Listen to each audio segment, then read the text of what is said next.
हरे कृष्णा। नमः संस्कृताय प्रिय मित्राणि। सुप्रभातम। कैसे हैं आप सभी? आशा करती हूँ अच्छे होंगे। और आज हम लोग श्रीमद् भगवद गीता के चतुर्थ अध्याय के 23 और 24 नंबर के श्लोकों का अध्ययन करेंगे।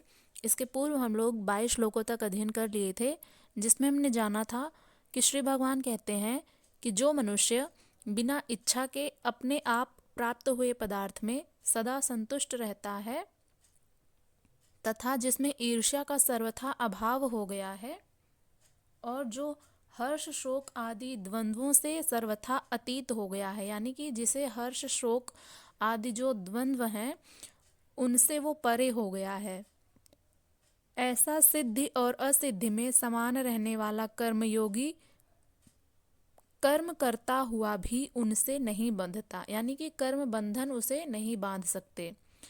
अब आज के श्लोक में हम जानेंगे कि जो यज्ञ संपादन हेतु कर्म करते हैं उन मनुष्यों के विषय में आज जानेंगे। तो इनके विषय में श्री भगवान क्या कहते हैं, इसका वाचन करते हैं। सबसे पहले गत संगस्य मुक्तस्य ज्ञानावस्थितचेतसः यज्ञायाचरतः कर्म समग्रम प्रविलीयते। अर्थात श्री भगवान कहते हैं गत संगस्य, जिसकी आसक्ति नष्ट हो गई है। गत यानी नष्ट हो गई है, संगस्य यानी संगति या आसक्ति, मुक्तस्य यानी कि जो मुक्त हो गया है, यानी कि जो देह का अभिमान है इससे, यानी देहाभिमान से जो व्यक्ति मुक्त हो गया है। ज्ञानम अवस्थित चेतसः, यानी ज्ञान में अवस्थित चेतसः, परमात्मा के ज्ञान में जो स्थित है। चेतसः यानी परमात्मा के, अवस्थित यानी स्थित है, ज्ञान यानी ज्ञान में। यज्ञाय यानी यज्ञ के लिए, यज्ञाय में चतुर्थी विभक्ति है तो इसका अर्थ होगा यज्ञ के लिए। आचरतः यानी आचरण करने वाला, कर्म, कर्म यानी कर्म, समग्रम यानी संपूर्ण, प्रविलीयते यानी विलीयते यानी विलीन हो जाते हैं। प्रविलीयते प्र उपसर्ग लग गया है तो भली भांति विलीन हो जाते हैं, ये अर्थ होगा। तो ये रहा शब्दार्थ। अब इसकी व्याख्या देखते हैं कि श्री भगवान क्या कहते हैं। वे कहते हैं कि जिसकी आसक्ति सर्वथा नष्ट हो गई है, जो देहाभिमान और ममता से रहित हो गया है, जिसके अंदर देह का अभिमान नहीं है और जो ममता से रहित हो गया है, यानी कि ममता से रहित हो जाने से तात्पर्य दया से रहित हो जाना नहीं है। ममता यानी कि जो मोह है, जो देह का अभिमान है और जो मोह माया जकड़ी रहती है मनुष्य को, उससे जो रहित हो गया है, उन मनुष्यों का चित्त निरंतर परमात्मा के ज्ञान में स्थित रहता है। ऐसा केवल यज्ञ संपादन के लिए कर्म करने वाले मनुष्य के संपूर्ण कर्म भली भांति विलीन हो जाते हैं। अब इसको समझते हैं कि श्री भगवान क्या कहना चाह रहे हैं। वे कहते हैं अर्जुन, यज्ञायाचरतः कर्म, यानी यज्ञ का आचरण ही कर्म है, यानी जो यज्ञ आदि किया जाता है उसका आचरण ही कर्म है और साक्षात्कार का नाम ही ज्ञान है। इस यज्ञ का आचरण करके साक्षात्कार के साथ ज्ञान में स्थित संग दोष और आसक्ति से रहित मुक्त पुरुष के संपूर्ण कर्म भली प्रकार विलीन हो जाते हैं। कहने का भाव यह है कि जो मनुष्य यज्ञ आदि करते हैं और जिनमें देहाभिमान नहीं है, जो देह के अभिमान से मुक्त हो गए हैं, उन्हें कर्म के बंधन नहीं बांध पाते हैं। उनके जो संपूर्ण कर्म होते हैं वे भली प्रकार विलीन हो जाते हैं। वे कर्म कोई परिणाम उत्पन्न नहीं कर पाते, यानी उनके कर्म का कोई फल नहीं मिलता है, कोई उत्पन्न नहीं होता है परिणाम, क्योंकि कर्मों का फल परमात्मा उनसे भिन्न नहीं रह गया। इसके पिछले श्लोक में हमने जाना था कि जब जो साधक है उसे इस बात का ज्ञान हो जाता है कि वो परमात्मा से भिन्न नहीं है, तो ऐसे में वो कोई भी कर्म करते हैं तो उसका कोई परिणाम नहीं मिलता है, यानी कि उन्हें पता चल जाता है कि परमात्मा से वो विलग नहीं है। तो अब एकमात्र लक्ष्य जिनकी प्राप्ति करनी थी परमात्मा की वो तो हो चुकी, और फिर उसके बाद ज्ञात होता है कि हम तो परमात्मा से कभी भिन्न थे ही नहीं। तो यही बात कह रहे हैं कि अब फल में कौन सा फल लगेगा। कहने का भाव यह है कि अब किस लक्ष्य की प्राप्ति करनी शेष रह गई है, यानी परमात्मा से ऊपर कोई अन्य सत्ता नहीं है। तो परमात्मा को प्राप्त करना था, उन्हें प्राप्त कर लिए हैं, और उनको प्राप्त करके भी यह ज्ञात हुआ कि हम परमात्मा से भिन्न नहीं हैं।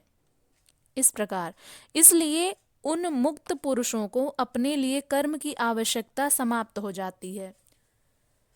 तो फिर भी वे लोक संग्रह के लिए कर्म करते ही रहते हैं, और करते हुए इन कर्मों को वे इन कर्मों में लिप्त नहीं होते। अब जैसे कि मान लीजिए कि किसी को यदि पता चल जाए कि इस कर्म को करने से ये हानि होती है, इस कर्म को करने से ये लाभ होता है। एग्जाम्पल के लिए समझ लेते हैं कि जिस काम को करने के लिए आपको पता चल जाएगा कि इसको करने से मेरा नुकसान ही है, तो उस कर्म को आप नहीं करेंगे। और जिस कर्म को करने से आपको पता लग जाए कि इसको करने से हमें लाभ मिलेगा, तो आप उसी कर्म को करेंगे। तो ये उदाहरण के लिए हमने समझा। तो अब यहाँ पर जो साधक है उसे यह पता चल जाता है कि वो परमात्मा से विलग नहीं है, परमात्मा का ही अंश है। तो अब उन्हें ये ज्ञान हो गया है, तो ऐसे में वे अपना शरीर तो त्यागे नहीं है।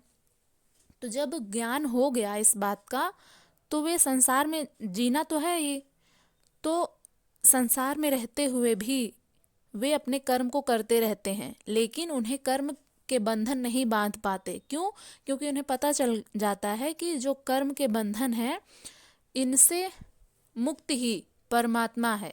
मतलब जो कर्म के बंधन है जो बांध लेते हैं, इनका मुक्ति, इनसे जब मुक्ति हो जाती है तभी तो परमात्मा की प्राप्ति होती है।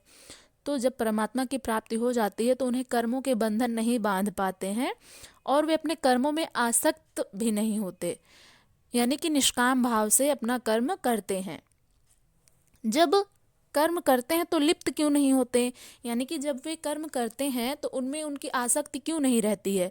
तो इस पर कहते हैं, जो अगला श्लोक है उसको बतलाएंगे। जो 24 नंबर का श्लोक है इसको पढ़ते हैं।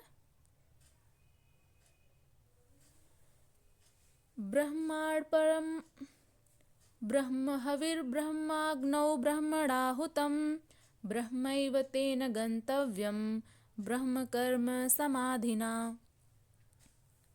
ब्रह्मार्पणं ब्रह्म हविः ब्रह्माग्नौ ब्रह्मणाहुतं ब्रह्मैव तेन गन्तव्यं ब्रह्म कर्म समाधिना।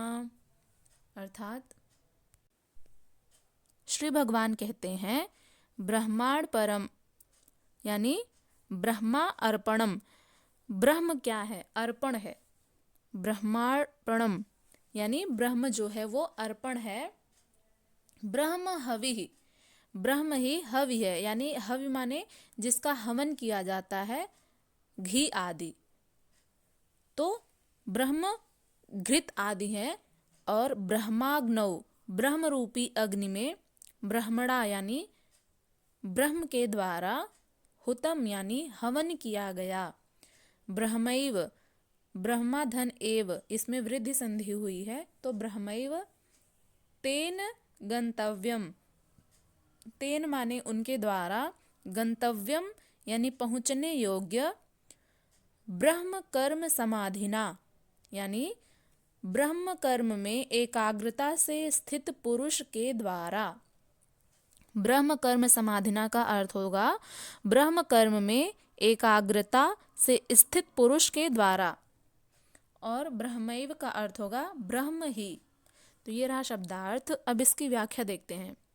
श्री भगवान कहते हैं कि जिस यज्ञ में अर्पण अर्थात स्रुवा आदि भी ब्रह्म हैं, और हवन किए जाने वाले योग्य द्रव्य भी ब्रह्म है, तथा ब्रह्म रूप कर्ता के द्वारा ब्रह्म रूप अग्नि में आहुति देना रूप जो क्रिया है वह भी ब्रह्म है और उस ब्रह्म कर्म में स्थित रहने वाले योगी द्वारा प्राप्त किए जाने योग्य फल भी ब्रह्म ही है।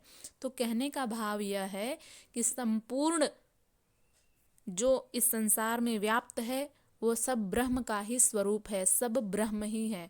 हमारे अंदर भी ब्रह्म है, आपके अंदर भी ब्रह्म है और इस संसार में जितने भी मनुष्य हैं सब में ब्रह्म विद्यमान है। जितने भी जीव जंतु हैं, प्राणी हैं, सब में उनका अंश विद्यमान है। तो इसको समझते हैं। अब श्री भगवान क्या कहना चाह रहे हैं? वे कहते हैं कि ऐसे मुक्त पुरुष का समर्पण ब्रह्म है, यानी कि जो कर्म बंधन से मुक्त हो गए हैं ऐसे मुक्त पुरुष का समर्पण ही ब्रह्म है।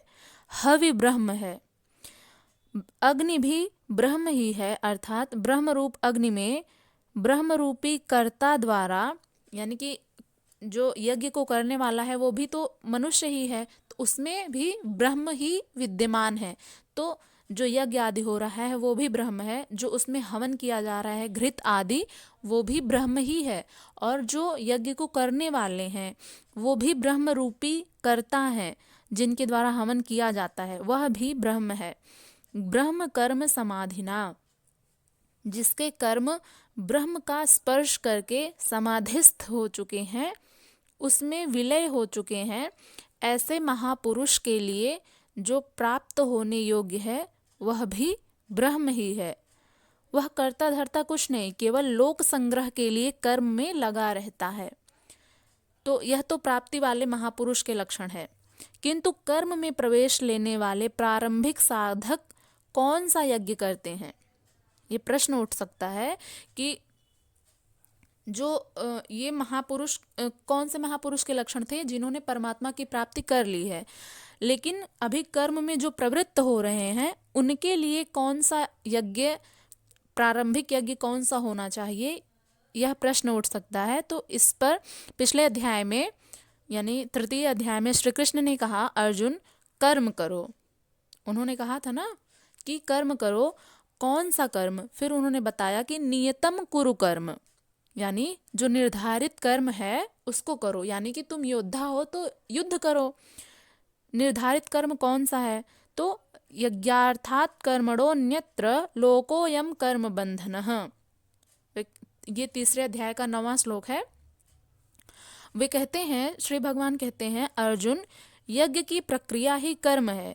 इस यज्ञ के अतिरिक्त अन्यत्र जो कुछ किया जाता है वह इसी लोक का बंधन है, न कि कर्म। कर्म तो संसार बंधन से मोक्ष दिलाता है।